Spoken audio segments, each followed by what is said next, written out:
Chapter 1, 1801. I have just returned from a visit to my landlord, the solitary neighbor that I shall be troubled with. This is certainly a beautiful country. In all England, I do not believe that I could have fixed on a situation so completely removed from the stir of society. A perfect misanthropist's heaven, and Mr. Heathcliff and I are such a suitable pair to divide the desolation between us. A capital fellow. He little imagined how my heart warmed towards him when I beheld his black eyes withdraw so suspiciously under their brows, as I rode up, and when his fingers sheltered themselves, with a jealous resolution, still further in his waistcoat, as I announced my name. "Mr. Heathcliff," I said. A nod was the answer. "Mr. Lockwood, your new tenant, sir. I do myself the honor of calling as soon as possible after my arrival, to express the hope that I have not inconvenienced you by my perseverance in soliciting the occupation of Thrushcross Grange. I heard yesterday you had had some thoughts." Thrushcross Grange is my own, sir. He interrupted, wincing. I should not allow anyone to inconvenience me, if I could hinder it. Walk in.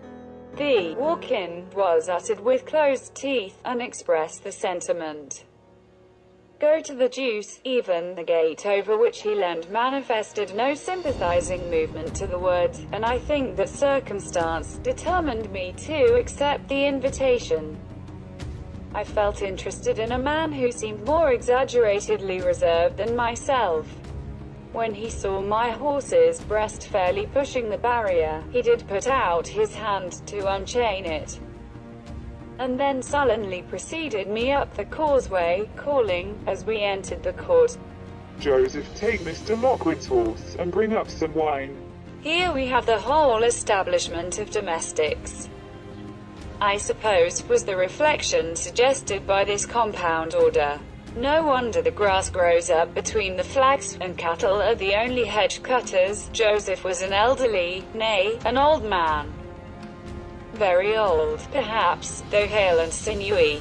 "The Lord help us!" he soliloquized in an undertone of peevish displeasure, while relieving me of my horse, looking, meantime, in my face so sourly that I charitably conjectured he must have need of divine aid to digest his dinner, and his pious ejaculation had no reference to my unexpected advent. Wuthering Heights is the name of Mr. Heathcliff's dwelling. Wuthering, being a significant provincial adjective, descriptive of the atmospheric tumult to which its station is exposed in stormy weather. Pure, bracing ventilation they must have up there at all times, indeed.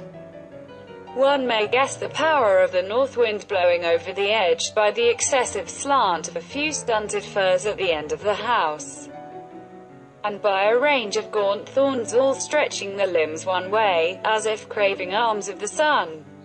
Happily, the architect had foresight to build it strong. The narrow windows are deeply set in the wall, and the corners defended with large jutting stones. Before passing the threshold, I paused to admire a quantity of grotesque carving lavished over the front, and especially about the principal door, above which, among a wilderness of crumbling griffins and shameless little boys, I detected the date, 1500, and the name, Hareton Earnshaw. I would have made a few comments, and requested a short history of the place from this early owner, but his attitude at the door appeared to demand my speedy entrance, or complete departure, and I had no desire to aggravate his impatience previous to inspecting the penetralium. One stop brought us into the family sitting room, without any introductory lobby or passage. They call it here, the house, preeminently. It includes kitchen and parlor, generally.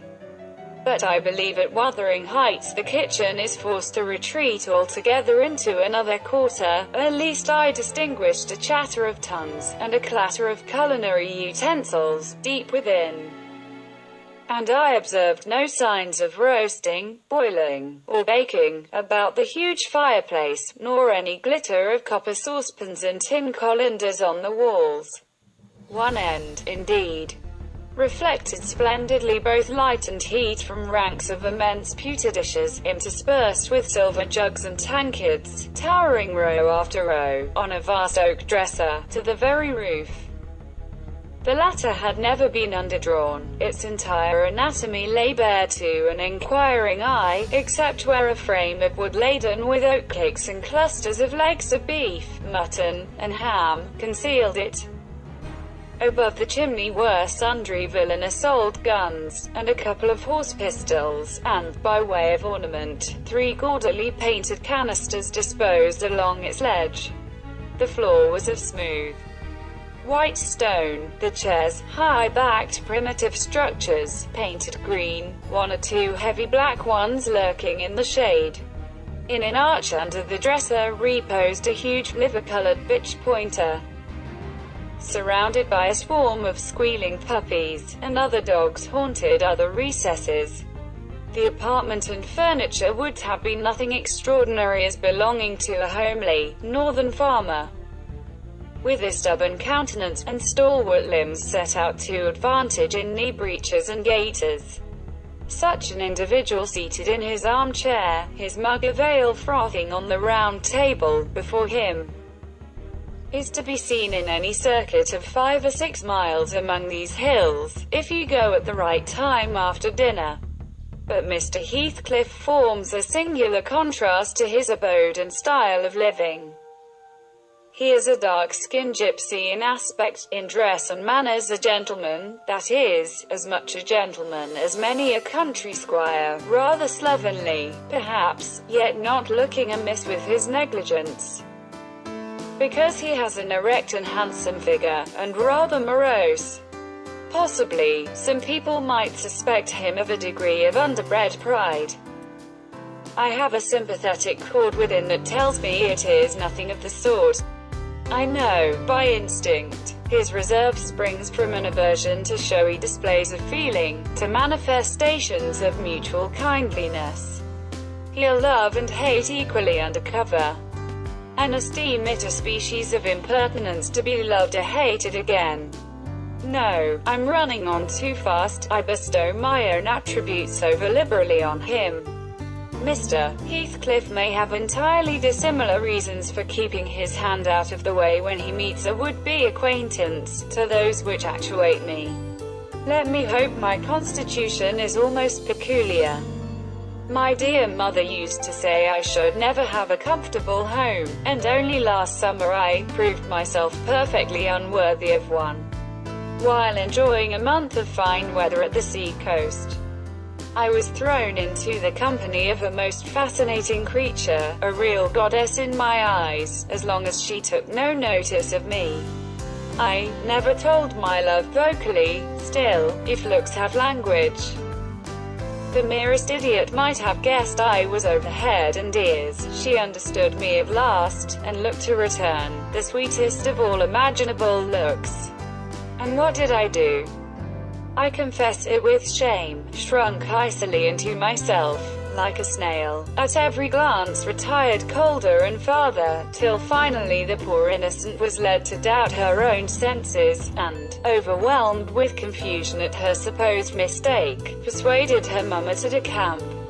By this curious turn of disposition I have gained the reputation of deliberate heartlessness, how undeserved I alone can appreciate. I took a seat at the end of the hearthstone opposite that towards which my landlord advanced, and filled up an interval of silence by attempting to caress the canine mother, who had left her nursery, and was sneaking wolfishly to the back of my legs, her lip curled up, and her white teeth watering for a snatch.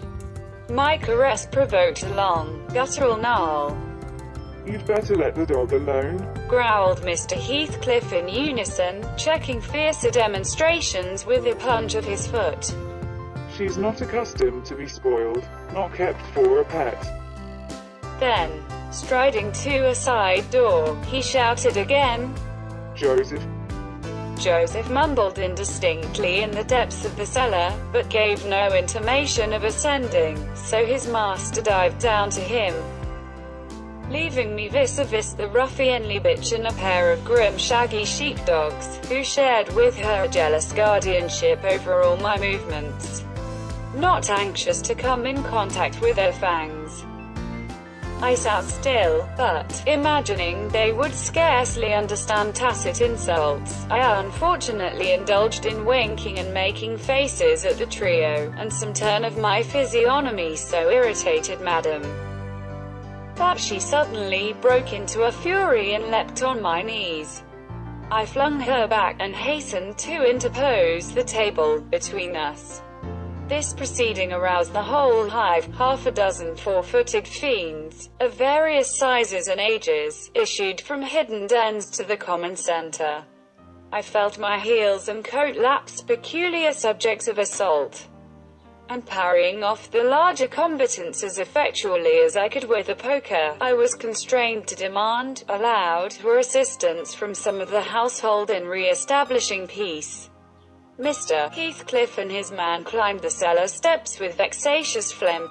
I don't think they moved 1 second faster than usual, though the hearth was an absolute tempest of worrying and yelping.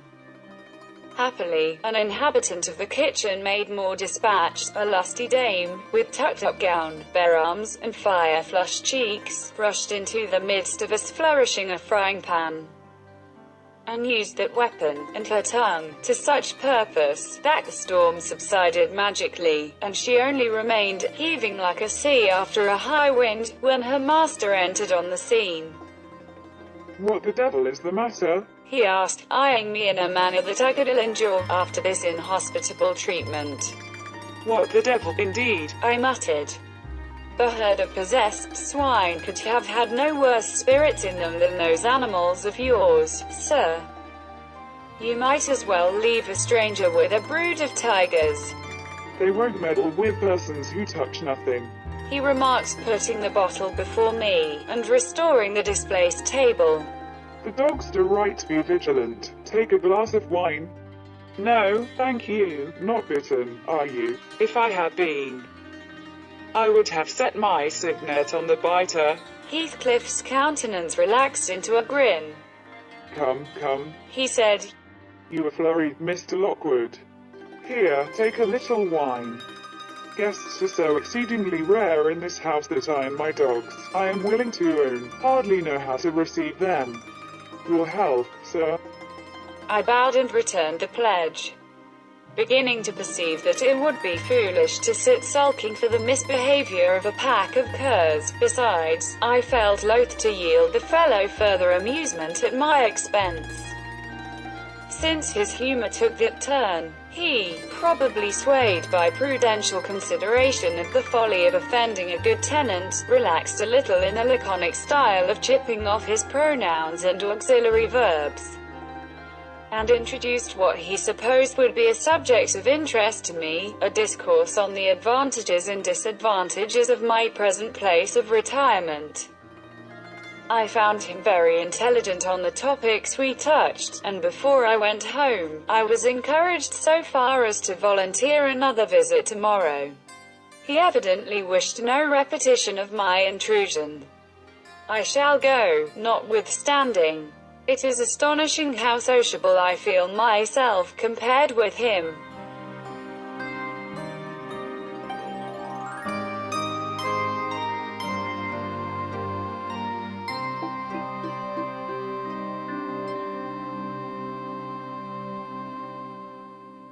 Si te gusta el contenido, suscríbete, porfa, y dale like a todos los vídeos que puedas. Gracias.